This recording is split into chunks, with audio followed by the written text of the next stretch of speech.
Get Spider-Man 2's out your mouth. It's the same game with a couple more animations. One of the biggest complaints that I would have about the game, it's more of the same. Gliding is not unique. Insomniac Games' next big release looks like the same old.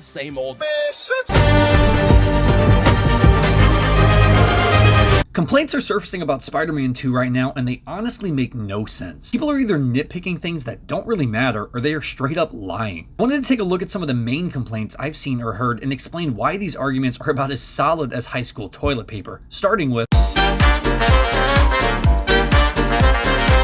there have been complaints about the Traversal System in Insomniac series since the first game, which is honestly mind-boggling because it is one of the best traversal systems in any game I've ever played. The main three complaints are a lack of speed, unrealistic momentum when dropping from high places, and too simple and boring? Seriously?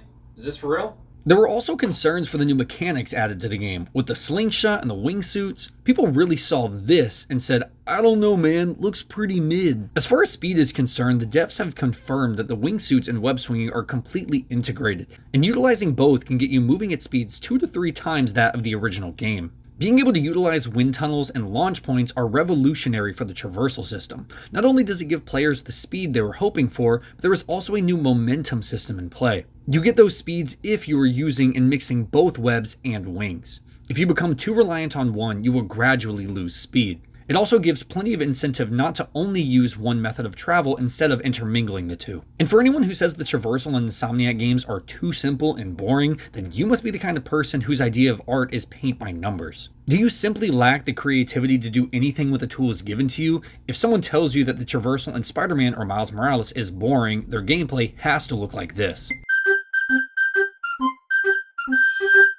Newsflash, champ, you can use buttons other than R2. You have point launching, wall running, air dodges, tricks, building wraparounds, parkour, and interactive elements of the environment for you to be able to play with, and you're over here trying to smash a square peg into a round hole, you soggy donut. Insomniac laid out one of the most creative and free ways to get around the map, and they have only improved upon the solid foundation that was already there. It was easy enough that beginners could jump in and successfully get around the map, but gives you freedom and tools to master movement in fun and inventive ways. With the introduction of wings and the wind tunnels, the new swing animations, and the updated fast travel system in place, Traversal in Spider-Man 2 will be better than anything we've seen from any other Spider-Man game to date. Traversal isn't the only thing that changed. Insomniac has also revamped.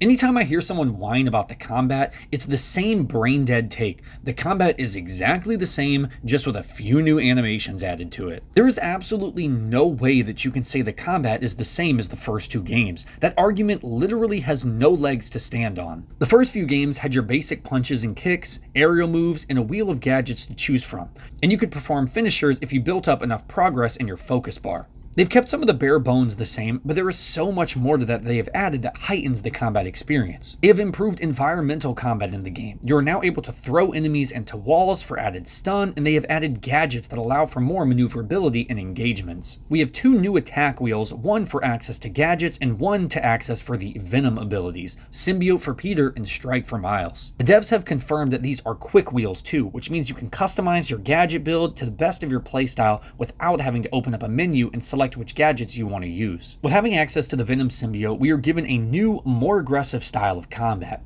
We have multiple new AoE attacks that are focused on annihilating rather than incapacitating. We also have new finishers, which if nothing else look super cool. They've also revealed when Peter has the symbiote, we will have access to Fury Mode, a timed series of super moves similar to the Spartan Rage in the God of War franchise. Building up the meter and timing its use will drastically change the flow of combat. Insomniac has added plenty of new elements to make this a familiar but unique experience that old and new players alike will be able to pick up with relative ease. For anyone who is wanting the entire combat system to be redone, get over it. After all,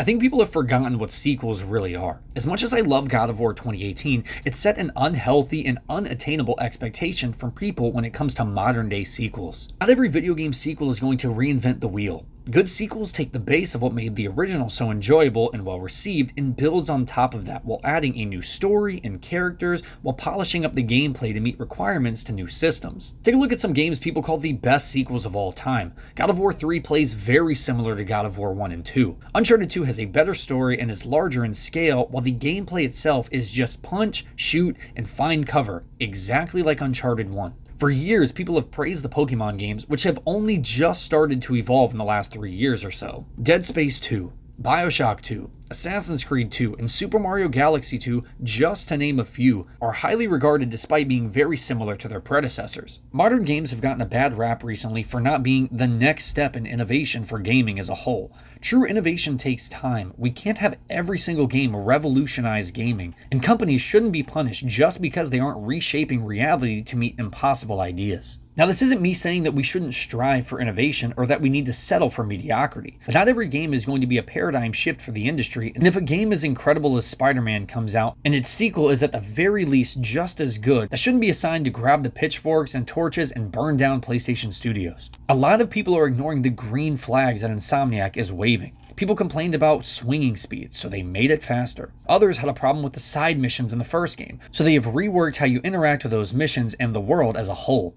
Even small stuff like when fans complained about the original suit looking too orange, and now it's more red. They heard the complaints from the fans about their first game, and they have taken steps to improve the game so the fans are happy. You don't get that from many studios nowadays. Usually when studios put out something really good, the haters are grasping at straws to find something to cry about. Spider-Man 2 has everything we loved about the first game, masterfully integrating new mechanics, giving us compelling new stories with a host of heroes and villains, all in a map that has doubled in size. Early access thoughts have been published, and the reviews are glowingly positive. Insomniac is a studio that has one of the best track records in gaming, releasing hit after hit after hit. You have no problem with people having concerns or if you're upset that certain things didn't get integrated like you wanted. But if you think that not being able to run on the ground while holding a web is going to ruin your entire experience and you rant and rage for hours online about how a game that hasn't even been released yet is the biggest flop in gaming history, you just sound childish. And to all the Chad Thundercocks out there who have the game pre-ordered, October 20th is right around the corner.